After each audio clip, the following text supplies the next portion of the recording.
Yo, ça va? Alors là, tu vas pas croire ce que j'ai vu. Une intelligence artificielle qui génère l'histoire complète du Japon à partir de GTA. Genre, vraiment. En 8 minutes. Les bugs visuels créent une œuvre d'art accidentelle absolue. Dingue? Oui.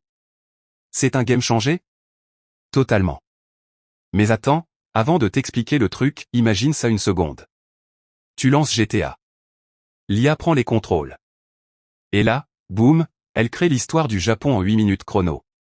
Les graphismes deviennent des symboles historiques. Les bugs?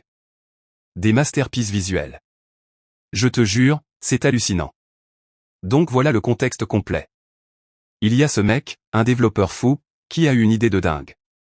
Il a branché une IA génératrice d'images extrêmement puissante sur GTA. Pas juste pour générer des textures ou des bâtiments. Non. Pour créer une narration visuelle complète, chronologique, de l'histoire du Japon. Et là où ça devient vraiment révolutionnaire? Les bugs de l'IA.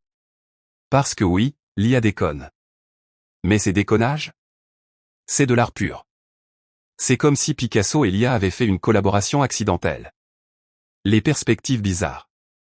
Les couleurs qui n'existent pas. Les textures qui se superposent. Tout ça crée quelque chose que tu n'as jamais vu avant. Quelque chose de nouveau. Quelque chose de perturbant. Et perturbant dans le sens positif du terme. Alors premier point clé. Premièrement, cette IA utilise un modèle de diffusion ultra avancé pour générer chaque frame. Chaque image, c'est une reconstruction de la réalité historique du Japon, traduite en graphisme GTA. Les temples deviennent des structures géométriques impossibles. Les samurais? Des silhouettes fragmentées qui bougent comme des fantômes numériques. Deuxièmement, le timing est ridicule. 8 minutes. L'IA génère ça en temps réel, presque. Pas de traitement en post-production. Pas de compositing. L'IA elle prend les événements historiques, elle les traduit en mouvements de caméra, en placement de personnages, en texture. Et tout ça se construit à la volée. C'est une disruption complète de ce qu'on pensait possible avec l'IA générative. Troisièmement, et c'est là où ça devient vraiment intéressant, les bugs ne sont pas des erreurs. Enfin si, techniquement c'en sont. Mais l'IA apprend de ces bugs. Elle apprend à les utiliser. Les distorsions visuelles? Elle raconte l'histoire. Un building qui se duplique dans l'espace? C'est un métaphore du temps cyclique japonais. Une texture qui clignote? C'est l'impermanence du monde selon le bouddhisme. L'IA ne crée pas seulement de la beauté accidentelle. Elle crée du sens accidentel. Et c'est révolutionnaire. Quatrièmement, le système d'apprentissage derrière tout ça. L'IA a été entraînée sur des milliers de documents historiques, des fresques, des œuvres d'art japonaises. Elle a littéralement absorbé l'esthétique de 8 siècles d'histoire. Et quand tu lui dis de générer avec les contraintes de GTA, elle doit créer une fusion.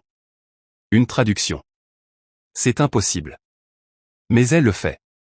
Et les résultats? Ils te mettent des coups à l'âme. C'est comme regarder la Joconde mais générée en temps réel par une machine qui a appris l'art en lisant des manuels. Et là où ça devient vraiment dingue?